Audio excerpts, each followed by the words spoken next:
All right, guys, welcome to episode number 8. Today we are joined by Dr. Esaam. He's one of our awesome physical therapists.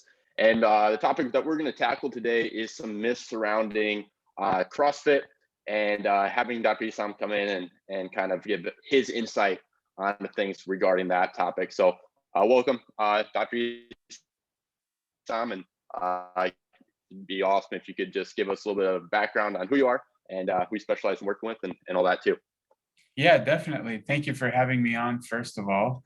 So I've been a PT for about 2 years now. I graduated school from the University of New England up in Maine. And we like working with active people. So anyone who's passionate about, being active and staying active and not letting those nagging injuries kind of limit them, that's who I like working with. So that's really what I love doing. Love it. I love it. So we'll dive right into it.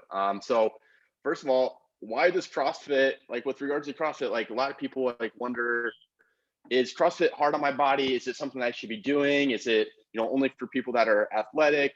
And especially for people that haven't exercised before, they're a little bit possibly intimidated to start CrossFit as well. So why do you think CrossFit gets a bad reputation sometimes? Well, CrossFit, if you're just starting out to working out, CrossFit can look super intimidating because there's a lot of different movements. Some of the movements are complex, so there's definitely a learning curve there. But I think that there are two main reasons why CrossFit gets a bad rep, and they really are ego and bad coaching. So just like with any profession, you have good coaches, bad coaches, good PTs, Absolutely. bad PTs, Yeah. chiros. Any profession is like that.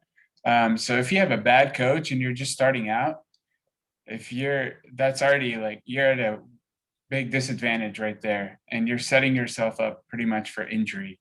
So bad coaching is a big one. And then, when they come out injured, they'll blame CrossFit and won't realize that the coach is a bad coach just because Right. you don't know enough. And the second one really is ego. So I've seen a lot of people who, just want to put on as much weight as possible just to kind of get the workout done and, say they, whatever, clean 245 or something like that, even though they have really awful form. And when you have really bad form, if you're lifting lightweight, it might not affect you as much. Mm-hmm. But when you get up to that heavy weight, you're going to be injured for sure. And then you're going to blame CrossFit again and not realize that it's you. And then that CrossFit gets a bad rep. Right. Yeah. No, I mean, you hit it right in the head where you say like there is bad gyms out there with regards to CrossFit, but there's also great gyms as well. Just like you get that with anything. You can have different gyms that aren't related to CrossFit that are bad gyms, great gyms. Same thing with professionals. Like there's great PTs out there. There's bad PTs. There's good chiropractors. There's bad chiropractors. There's good physicians, bad physicians. List goes on, right? Yep. And so it's really important on finding the right gyms. And I think it's unfair to lump CrossFit all into one, bad rep, because I've seen hundreds of great gyms. Right. Maybe not hundreds, but you know what I'm saying, like a lot of gyms, right? That CrossFit, a good amount of gyms, because we do workshops at multiple CrossFit gyms. Yeah. And I know the gym owners and the coaches there, and they're amazing, right? Yep. I feel I have 100% confidence in them. Shout out to Grassroots here in Berkeley, in the Oakland area. They're awesome here, but wanted to throw that plug in there. But that's an example. They're an awesome gym, and they take care of their members and keep everybody healthy and active and all that too. So that kind of leads me into my next question: is how do you find the right CrossFit gym, and what is a good way for people who are looking or thinking about doing CrossFit? What's a good way for them to be able to identify a solid gym from a gym that might be less than ideal or make them prone to injuries? Right. Yeah. So, I mean, just like with, if you're shopping for a new house or new car or something like that, you just have to go out there and try a couple gyms. And usually, even if you don't know anything about CrossFit, you'll get a good idea just by talking to the coaches of how they're going to address things. If someone, if you're talking to one of the coaches for the first time and you tell them you're new to working out, new to CrossFit, and they start talking about, oh, we need to talk about technique, we need to work our way up, things like that, then it's going to give you a good idea that they're probably going to keep you safe. Yep. If they're talking about, okay, yeah, we're going to get you lifting so heavy and blah, blah, blah, then just throwing you right into classes and stuff. Yeah, might not be the best idea to kind of go there. So kind of trying different places, talking to different coaches, and usually you'll know, like, if you're vibing with someone really well, then it's probably going to be a good fit. Yeah, for sure. No, I like that. Yeah, one big thing, one key indicator on my end is, do they have like a foundations course or something where if you're just starting CrossFit, you're just onboarding to the gym and becoming a new member, even if you do have previous even if you say a previous CrossFit experience, that you need to test out and make sure that you are ready for the classes. If, in my opinion, if you go in and you try and you sign to become a member and they throw you right into classes right away, that's a red flag to me. There needs to be a foundations course or something that's ramping you up and teaching you the movements, because like power cleans and all that, and Olympic lifts, they're high technique movements. And if you aren't doing them correctly, and then you try and scale that and you try and throw on more weight, especially if you're kind of prone to have a bigger ego, right? It's a recipe for disaster. So I think making sure that the gym has the CrossFit gym has a ramp up or a foundations course where they do private or like semi-private, like small group classes where they're teaching you the movements is a key for myself on my end, and how I kind of encourage patients to go about it as well. Yeah, definitely. And even kind of to go along with that, even if you've done CrossFit before, you might have been at a gym where they were teaching it wrong. Exactly. So that foundations thing is very, very important as well. Exactly. Yeah, I couldn't have said it better. So next question is, if you do like have a small injury, how do you how should you go about doing CrossFit workouts? Should you be resting completely? Should you still be going kind of no pain, no gain mentality, or kind of walk us through on what you encourage people to be doing if they're having an injury and but they want to continue to work out at some capacity? Yeah, definitely. So if you're at a kind of going along with what we just talked about, if you're at a good gym with a good coach, you want to approach them and let them know, hey, listen, my knee is bothering me today. And what the right thing that they're going to do is kind of do maybe like a quick little screen, and then maybe give you some modifications and try a couple of modifications out. And if one of them doesn't bother you, then you're good to go. And then just kind of go from there. But again, it goes back to being in the right gym with the right coaches that understand that if you have a little naggy injury, you might need to scale a little bit for maybe just that day. It doesn't have to be long term. And then kind of keep working out.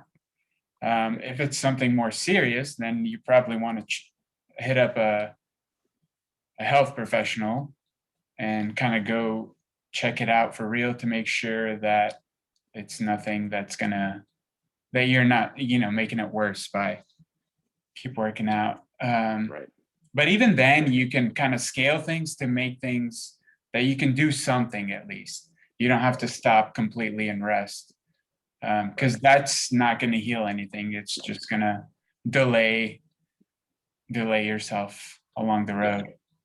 Exactly, and that's where I see a lot of people go wrong is they have an injury and they just stop working out altogether. And before you know it, especially when they try and progress, what they'll do is they'll rest for like a week or two, and they'll try and progress back into exercise again, and the injury will come right back, and they'll start having that exact same pain points again and whatnot too. And so I think it's important as well, and this is a great way to determine if the gym is a reputable gym, is how do the coaches handle if you're dealing with an injury? You know, are they good at making modifications? Do they tell you to just keep pushing through it?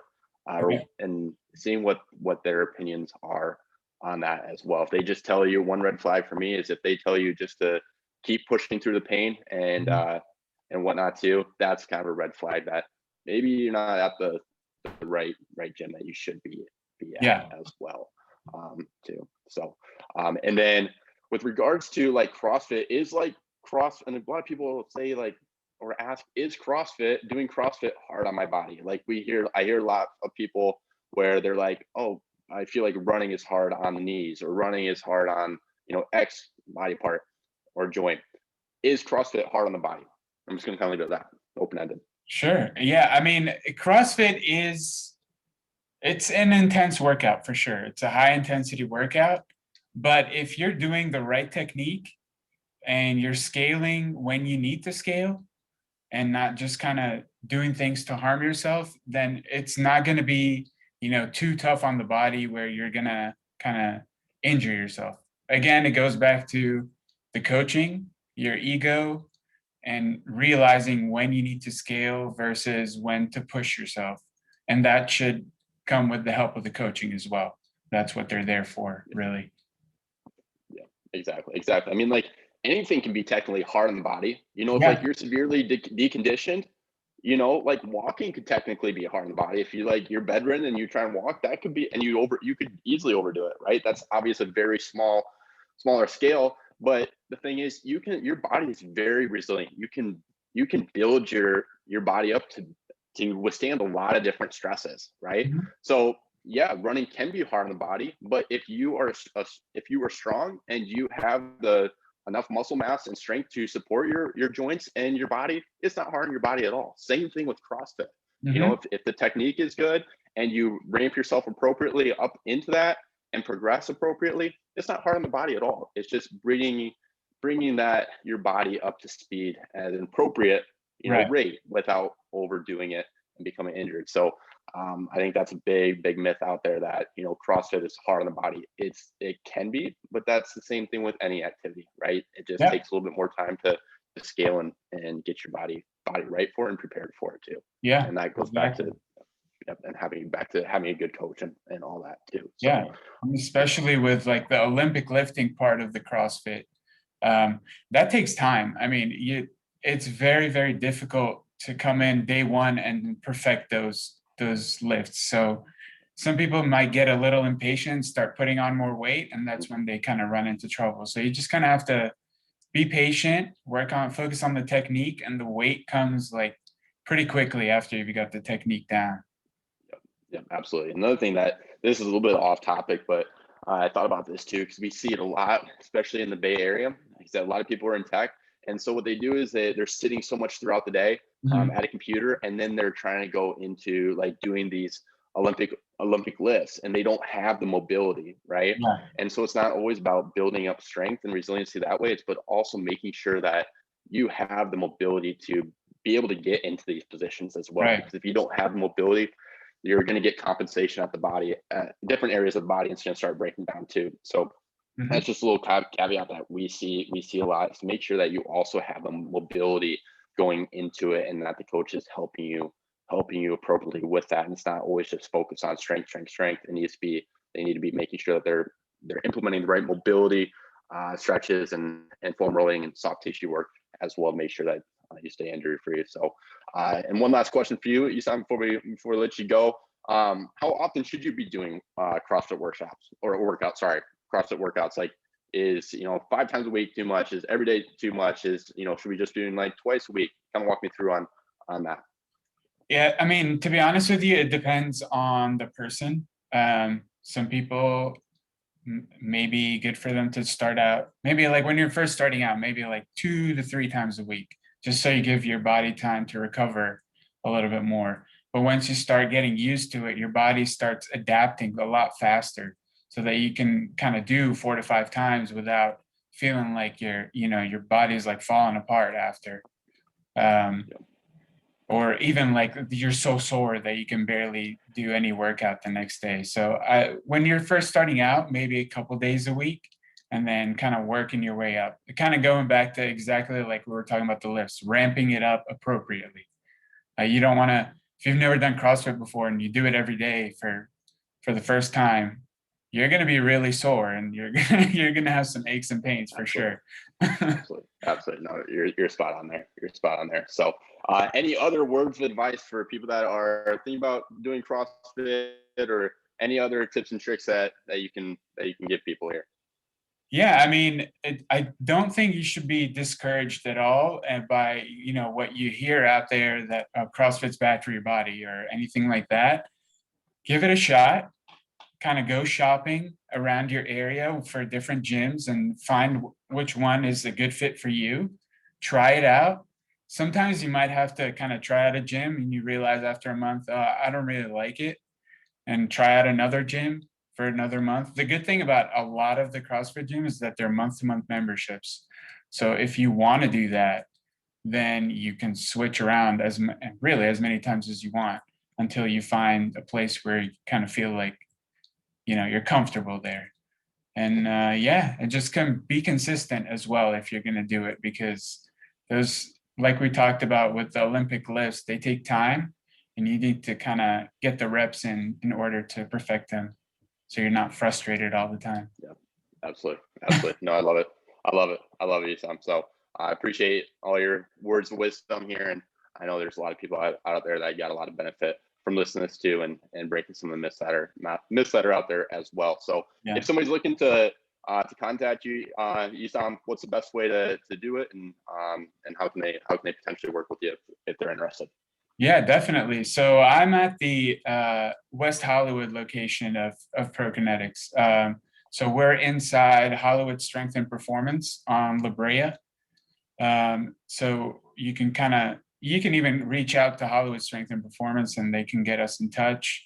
Or you can call us on the phone number that we have on our website, email, really the social media pages, any way you want, you can reach us. Yep, absolutely. It's not hard to find us and whatnot too. So, but yeah, you can find us on our website, and Dr. Esaam's email address is esam@prokinetixrehab.com. You can check him out there, and then just give us a call, and we're happy to help you guys any way that we can with any injuries that might be holding you back from working out the way that you want to. But yeah, Dr. Esaam, I really appreciate your time, and it's been awesome. And thanks again for your time and your expertise. Yeah, thank you. It's been fun.